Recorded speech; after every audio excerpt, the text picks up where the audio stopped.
Tycoon Tangle. My powerful boss number 3. I finally understood how Alice must have felt when she tumbled down the rabbit hole. One moment, life is predictable. Wake up, eat breakfast, take a shower, ride the bus to work. Your days follow a rhythm. Sometimes dull, but mostly comfortable. Then suddenly everything changes. Someone enters your life, flips it upside down, and suddenly black is white, day is night, up is down. Your billionaire boss. He's not just a boss. He's a dom. And he wants you. And you want him. But this wasn't a rabbit hole I fell into. It was a corridor, long, lush, and bathed in soft light, leading to a black door. A door that opened to a world I never expected. Mr. Stone's dungeon was as dark and alluring as the man himself. It wasn't just a room. It was a world of secrets. Shelves lined with toys I'd only ever seen in late-night searches. My heart raced as I stepped inside, trying to steady my breath, trying not to let the intensity of it all overwhelm me. He stood in the doorway, leaning casually, his shirt unbuttoned just enough to reveal the hard lines of his chest. His presence filled the room, an unspoken command for me to explore. I moved to a cabinet glass-fronted, filled with vibrators in all shapes and sizes. A sleek blue one, a thick black one covered in nubs, a purple one with rabbit ears, and then a small red bullet vibrator. It looked familiar. I glanced back at him. He caught my eye, one eyebrow raised as though daring me to say something. I turned quickly and moved on, heat rising in my cheeks. The next cabinet held an array of plugs, different colors, shapes, and sizes. My fingers hovered over them, curiosity and nervousness battling inside me. Would it hurt? Could pleasure and pain really mix like that? I shivered at the thought, quickly moving to the next display, a pile of soft, white ropes. I picked one up, running it through my fingers, marveling at the texture. "What will you do with these, sir?" I asked, wrapping the rope around my hands as I turned to face him. His gaze swept over me, dark and hungry. He swallowed, his eyes lingering on my body.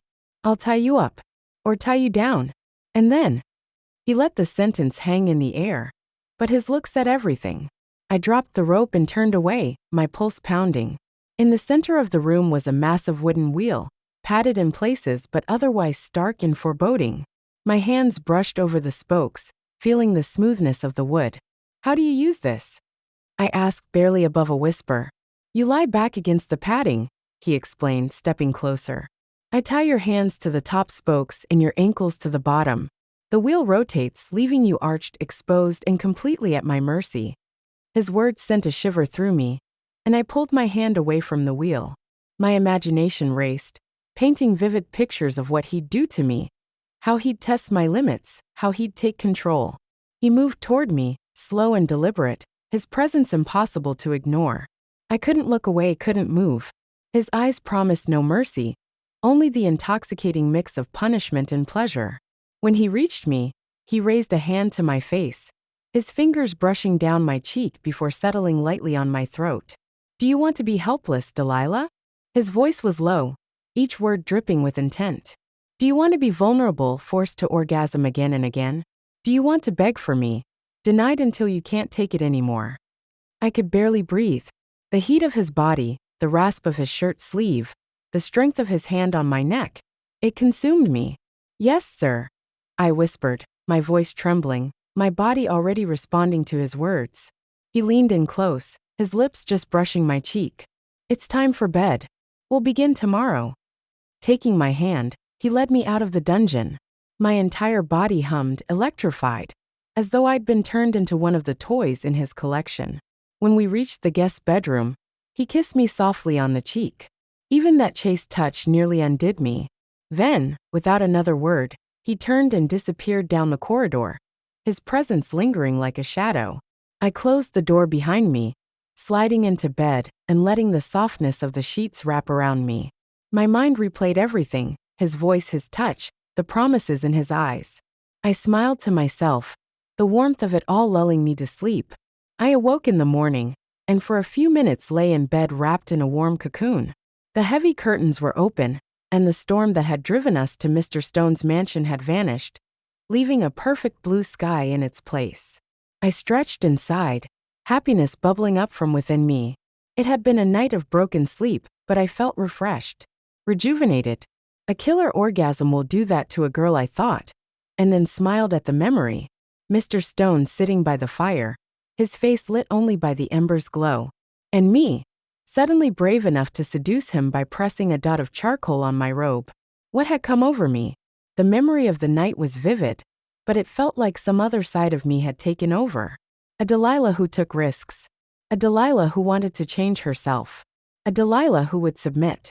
I slid out of bed and saw that my robe from last night was folded neatly on the polished trunk at the foot of the bed. There was also an pale gold envelope with Delilah written on the front. I picked up the envelope and caught the faint scent of Mr. Stone. His aftershave plus that indefinable masculine scent. I raised the envelope to my lips and breathed in. For a moment I saw last night again. The images and feelings flooding through me so strongly, I had to grip the bedpost to stop myself falling over. I shook myself and opened the envelope. Shower, then breakfast downstairs in the kitchen. Commands to follow. It wasn't signed, but I recognized Mr. Stone's handwriting. I could almost imagine him instructing me, watching me with his cool blue-green eyes. I kissed the note, and then dropped it on the bed before heading into the shower. Mr. Stone had given me commands, and I intended to follow them. Asterisk. I dried myself with a thick towel that was both rough and soft at the same time. I was feeling a little overwhelmed, and if I thought the shower would cool me down, I was wrong. I didn't even know Gucci made soap. In the shower there were oils and soaps and bottles, and once more I had that feeling that just the shampoo would be half my rent. How could I fit in here, surrounded by such ridiculous wealth? My soap at home didn't even have a brand, let alone an entire fashion line. I caught sight of my worried face in the mirror and tried smiling at myself as I brushed my teeth. He's just a man, I told myself, and then mentally added, who is a billionaire dom who wants you and runs the company that ruined your hometown. I finished up, spitting what was probably $30 of toothpaste into the marble sink, and then stood there looking at myself. Should I just make some excuse and leave? My hand strayed behind me. My ass was still slightly tender from the spanking Mr. Stone had given me last night. I could leave, I told myself. Walk down the driveway. Find a bus. Take that bus to another bus. End up in my tiny apartment. Spend the night alone. Don't forget why you're here, I said to myself and went to find some clothes.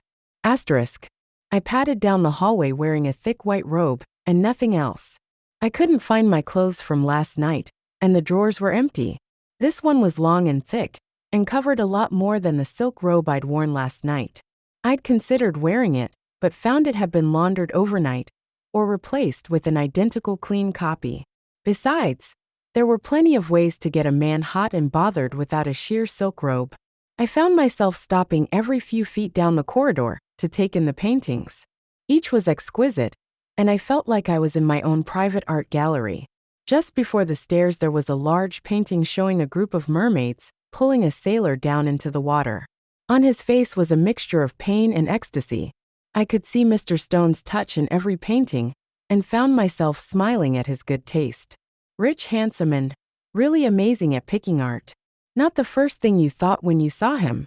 I stopped at the top of the staircase, and found myself mesmerized at the sheer size of the mansion.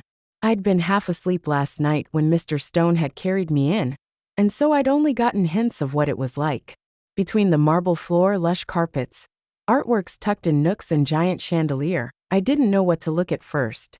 I walked down the stairs feeling like I was suddenly in some giant museum, and only wearing a robe. At the foot of the stairs I looked around, trying to guess which direction the kitchen was in. Where was Mr. Stone? I heard a faint thudding from the left, and then the sound of a kitchen knife. Bingo! Asterisk. To my disappointment, Mr. Stone wasn't in the kitchen. Standing behind a simply enormous granite bench was an older blonde woman who looked like a Swedish milkmaid, including a thick plait of hair down her back. I stopped in the doorway, but she waved me in to sit on a stool by the counter. "Breakfast, miss?" she asked. Yes. Thank you. That would be lovely." She poured a small glass of orange juice, and then set it in front of me. Mr. Stone had staff who looked after his home, who made his meals. I knew staff chefs existed, but had never met one before. Was I meant to tip her? Was I allowed to talk with her? She must have seen the look on my face, because she wiped her hands on a towel and came around the bench to hold out her hand. I took it and she smiled a million watts at me. I am Nadine. You are Delilah, and I am very pleased to meet you. I will make you breakfast. She shook my hand and then went back around to continue chopping parsley. I felt myself relax and we started chatting. Nadine was actually Swedish and had worked for Mr. Stone for 3 years as his personal chef. I asked her what his favorite food was, but she only gave me a smile and changed the subject. On the topic of Mr. Stone, she gave nothing away, and soon we were talking about her children who were teenagers and went to a local school. In between all our chatting, she whipped up an incredibly thin savory crepe and some of the fluffiest yellow scrambled eggs I'd ever had. She finished the breakfast with a pancake made from a single dollop. It was about as round as a coffee cup, and I swear my eyes nearly rolled back in my head when I tasted it. That was incredible, I told her, wiping my lips on a serviette. Thank you very much, she said and gave a small bow. Mr. Stone has not had such a lovely young girl here in so very long. You are good for him.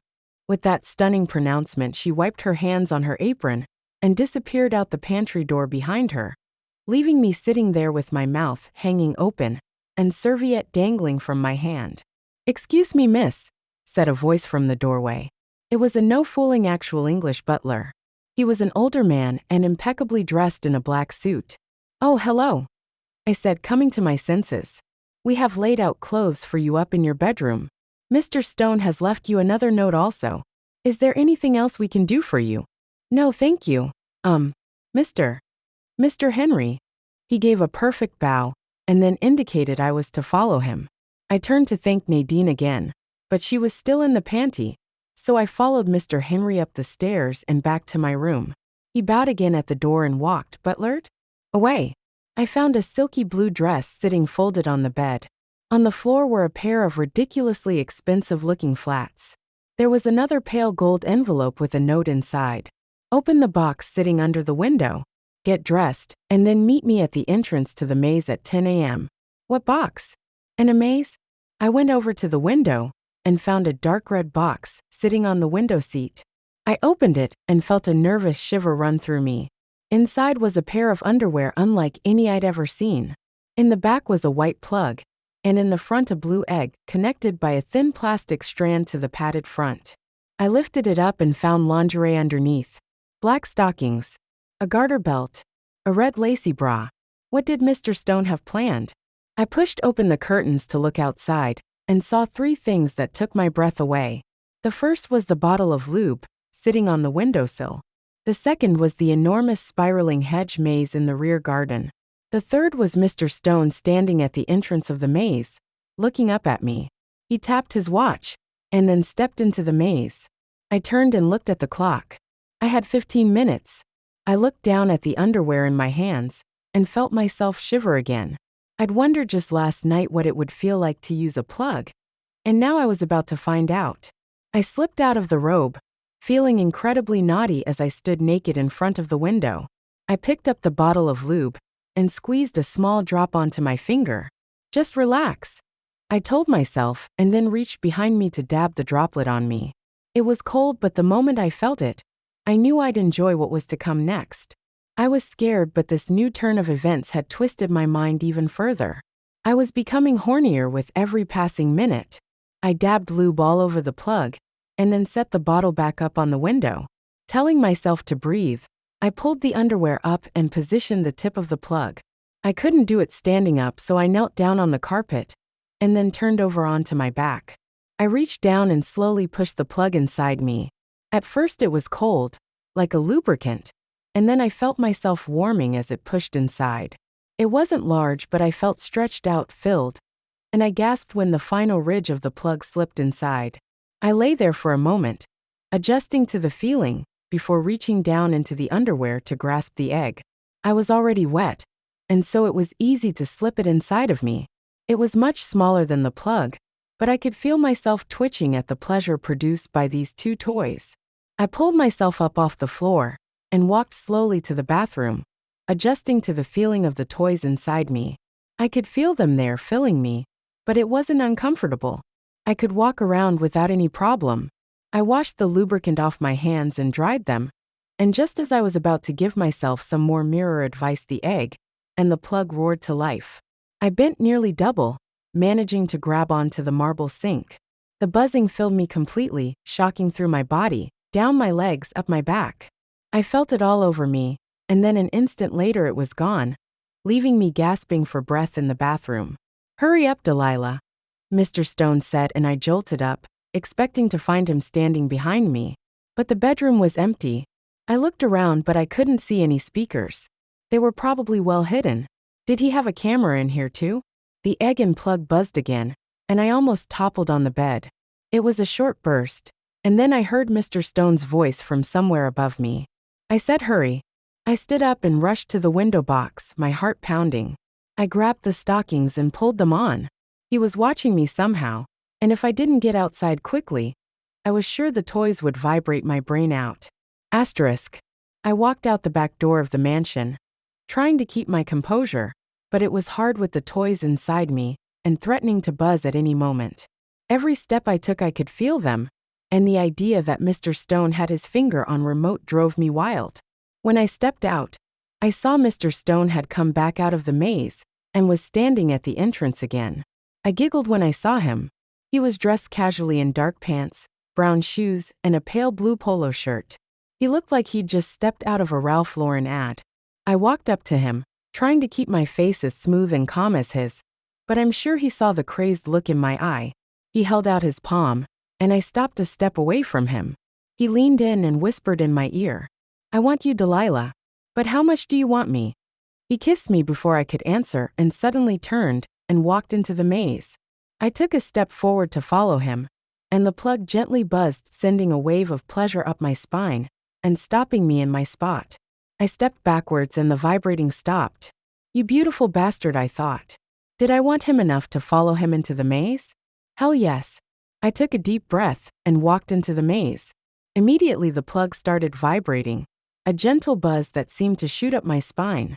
I took the first left and felt the buzzing increase, and with it my heat rate. Then I took another turn, and the buzzing faded away with each step. Oh, I get it. Hotter and colder. I turned back the way I came, and the vibrations increased. I stopped and listened, but all I could hear was the sound of the waves pounding on the beach and nearby songbirds chirping.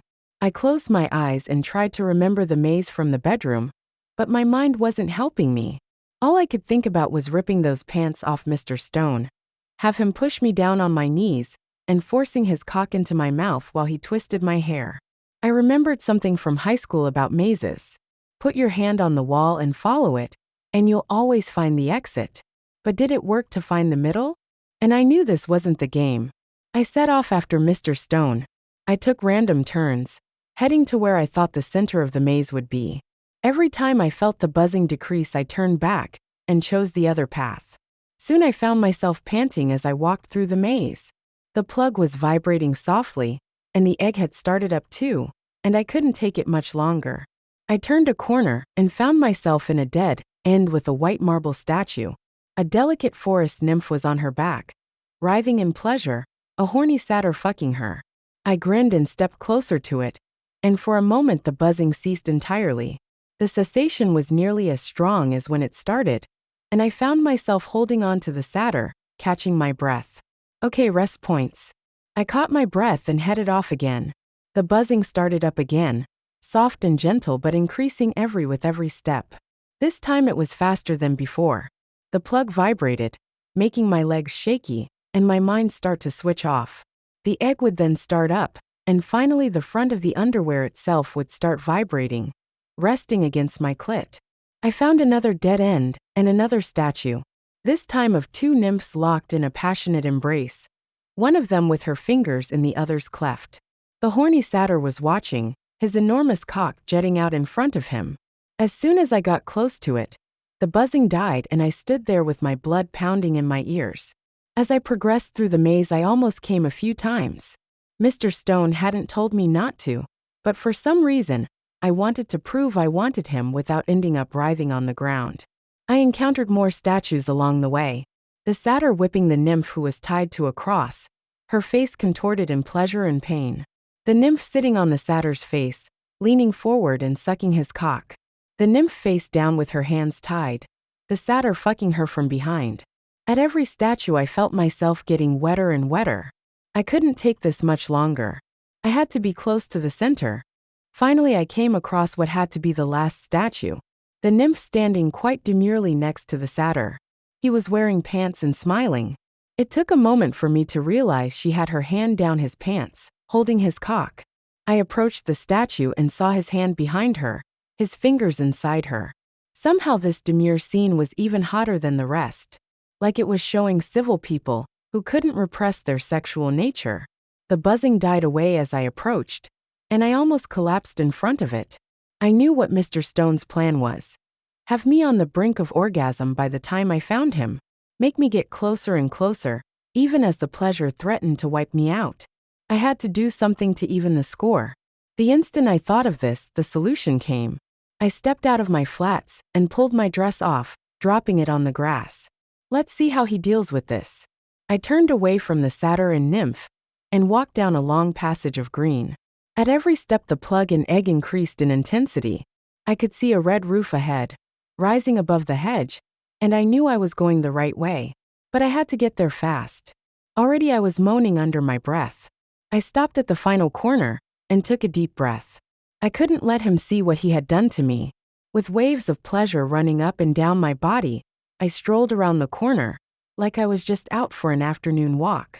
In the center of the maze was a large pagoda, with a circular bed sitting beneath it. Standing in front of it was Jackson Stone, fully dressed, waiting for me. As soon as I walked out I saw that hungry look come over his face. I was hoping for surprise, but I'll take it. Where is your dress, Ms. Neri? I didn't answer but instead reached around behind me and unclipped the bra. I slipped it off and dropped it on the grass. The buzzing was nearly unbearable in its pleasure, and it took all my effort not to drop to the grass in front of him in a moaning heap. Come here, he told me, his eyes flashing dangerously. I knew I was pushing him, but I didn't care. I stopped and slid first one stocking off and then the other. As I bent over I kept my eyes on him, and had to bite the inside of my cheek when the sensations from the toys threatened to overwhelm me. I stood up. I threw the stockings at him. He caught them, and then in an instant he was in front of me, his hand around my throat, and his lips against my ear. I felt his body against mine, and his cock pressing against me. Disobedient girls will be punished, he said to me, his breath hot against me. Yes, sir, I said, drawing out the gap. I felt him tense next to me, and then suddenly the egg and plug turned up to maximum, and I collapsed into his arms as my orgasm roared through me. I was helpless against him, babbling and wailing as every nerve convulsed. An eternity later, or maybe no time at all, I was limp as a rag doll in Mr. Stone's arms, as he carried me to the bed underneath the pagoda. I realized I was completely naked, the underwear with the plug and egg gone. He'd slipped them out of me. He lowered me onto the bed, and I felt my legs spreading for him. Now the toys were gone, I wanted his cock to fill me up. I needed it. I reached for him, but he moved away, pressing my legs together. There are rules if you are to be my little slave, he said, standing by the bed looking down at me. Yes, sir, I said. I thought I was wet already, but when he said slave, you are my slave and I am your master. You will address me as sir, or you will be punished. I nodded and then quickly added, yes, sir. When I saw his eyes narrow, I own you, Delilah. I felt myself starting to shake. I wanted him so much. I wanted to be possessed by him, controlled by him, owned by him. But I was afraid too. As your owner, I will keep you safe. You will never have reason to doubt me. I will earn your trust. I looked into his eyes and saw that he was making me a promise. He would punish me. He would dominate me. He would bring me pain even as he brought me pleasure. I was safe with him. I felt I was on the brink of some new life. The Delilah who'd come out last night wanted to be fully alive, to revel in her submission as she broke all her rules. You will tell me a safe word. If you ever use it, we will stop our game immediately. Understand? Why do I need a safe word, sir? I knew the answer, but I wanted to hear him say it. He looked me over with that hungry look again, and I saw him frown for a moment. Sometimes I want to go further, he said, and I suddenly understood. He was holding himself back at this very moment. I was in front of him, nude with my legs together, and all he wanted was to grab me, but he was waiting. I don't know why I did it. Maybe the orgasm after the maze set fire to my brain. Maybe seeing I had some small power over him. My safe word is Molotov, I said, deliberately leaving off the sir. He was on the bed and had me over his knee in an instant. His hand cracked against my ass and I squealed with pain. He hit me again and again, each blow harder than the last. Sir, ipop bled. He lifted me off him, as though I weighed nothing, and pulled me over to the side of the bed. Before I knew it, I was on my knees in front of him. I could see his cock through his pants, pressing against the material. I reached for it, and he twisted my hair. A jolt of pain went through me and I gasped. Wait, he commanded. He used his other hand to pull his pants down, letting his cock spring out. I waited, although I was dying to have it in my mouth. To lick, to nibble, to bite. He pulled my hair and I gasped again, and then he pushed his cock in my mouth, filling me. Lick the tip, he said. He pulled back so just the glands was in my mouth. I ran my tongue around it, swirling. I let out an involuntary moan as I tasted his pre-cum. I breathed in the scent of soap and male. My ass was stinging in pain, but it was far away now. His cock was my world, and I would do anything he asked. Anything he wanted. He pulled my head back and forth and gave me commands. Suck the tip. Take it all in your mouth. Close your eyes. I followed his commands, hearing his breath quicken as he used my mouth like the slave I was. He tugged on my hair and I stood up, letting out a disappointed sigh as he pulled his cock away. You must learn to wait, slave, he said and turned me around. I started to bend over, expecting he'd fuck me from behind, but instead I suddenly felt 2 leather restraints fasten around my ankles. Before I could protest, he pushed me down on my stomach and fastened 2 more on my wrists. The restraints were connected by chains that went up to the roof. I hadn't seen them before because they blended so well with the color inside. Get up, Mr. Stone commanded, and I heard him pulling on chains behind me. I stood up as my arms were pulled upwards and my ankles spread apart. He stepped in front of me and gently pushed me backwards. I felt leather behind me and realized it was a swing like I'd seen in his dungeon. I relaxed into it even as he stepped back and wound the chains again, pulling my legs apart and lifting my arms. I was completely naked before him, spread open and chained. I was helpless. Mr. Stone had stripped off the last of his clothes before he'd chained me, and I gazed over his body with as much intensity as he looked at mine. His cock was thick and hard, still wet from my mouth, and I moaned at the thought of it being inside me.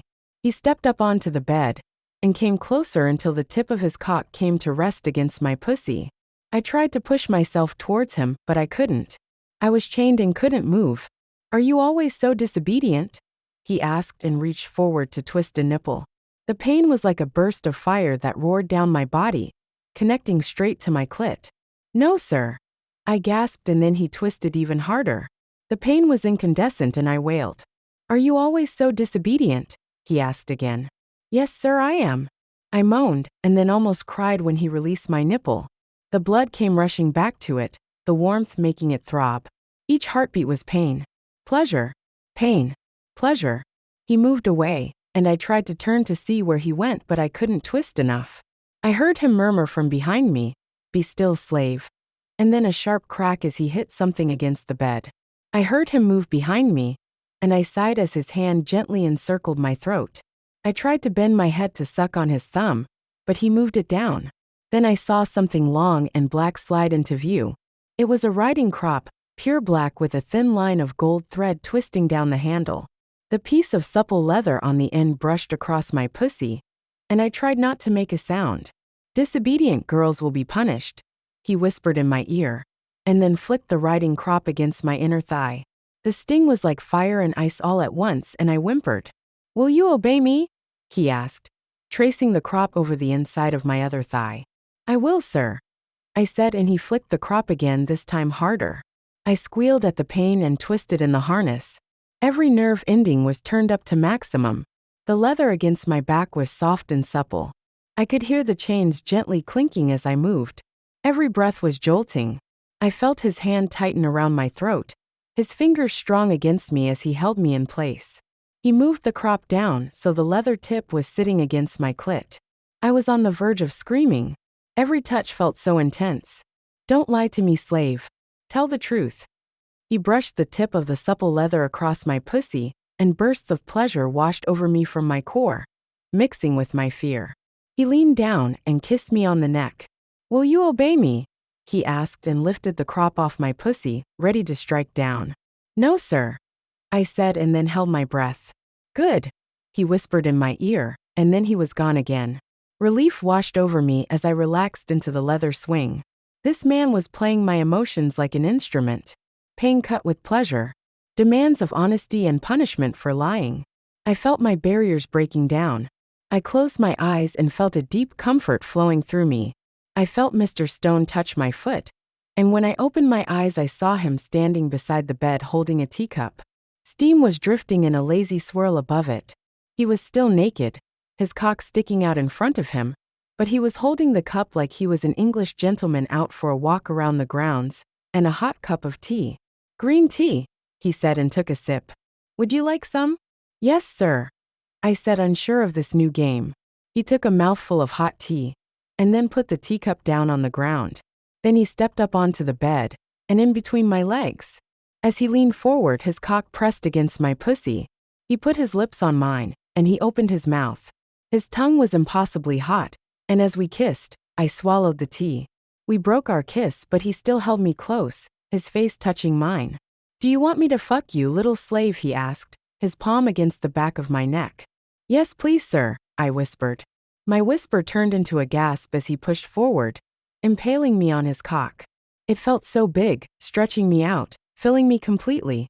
He pulled me towards him until he was fully inside me and had hold of the back of my neck with both hands. I was in his control completely. He pulled out, slowly, and then suddenly slammed back into me. I let out a shout as he went from slow and gentle to wild hard fucking in an instant. The swing moved back and forth, working with his rhythm. He reached down and twisted a nipple, the jolt of pain bringing tears to my eyes, and then I was panting at the sensations flooding through me. The crop marks on my inner thighs were like two hot coals. Every time he pulled me towards him, our skin connected, and a new wave of warmth burst out. My nipples were red and raised, and he pinched each one in turn, sending a jolt down to my clit. My body hadn't forgotten the effect of the toys earlier, and from deep within me I felt a tension building. Soon I had no words, only a rhythmic cry as he pounded into me, each stroke of his cock whipping me up to a higher tempo. His hands were everywhere, on my throat, softly stroking my nipples, gripping my waist. I was his fuck toy and would be forever. He owned me. Come, he commanded, one hand on my waist, the other at my throat.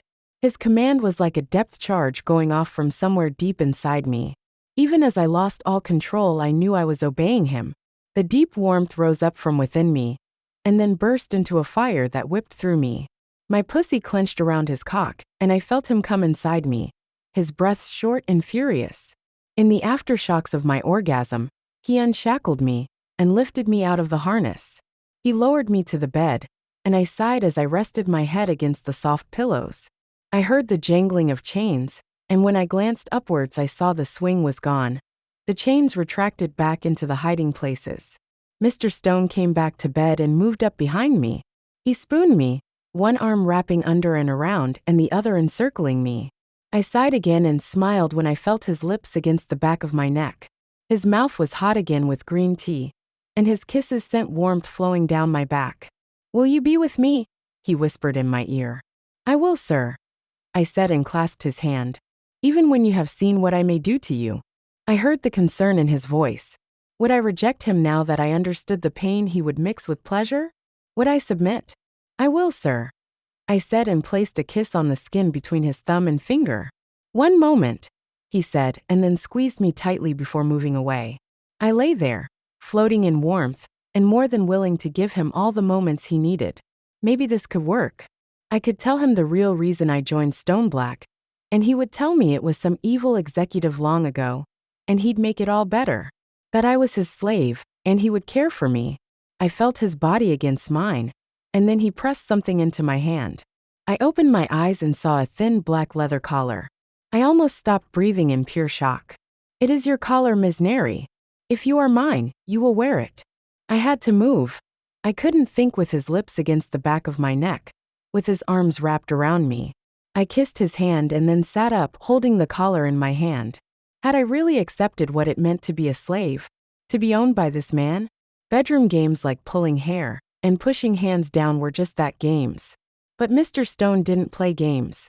He was dominant, and he wanted me to be submissive. He wanted me to wear his collar. He wanted me to be his slave. I looked at him and saw he was watching me with his piercing blue-green eyes. He was waiting for my answer. I ran my finger over the leather, daring myself to wear it, telling myself to run away. If I put this on, who would I become?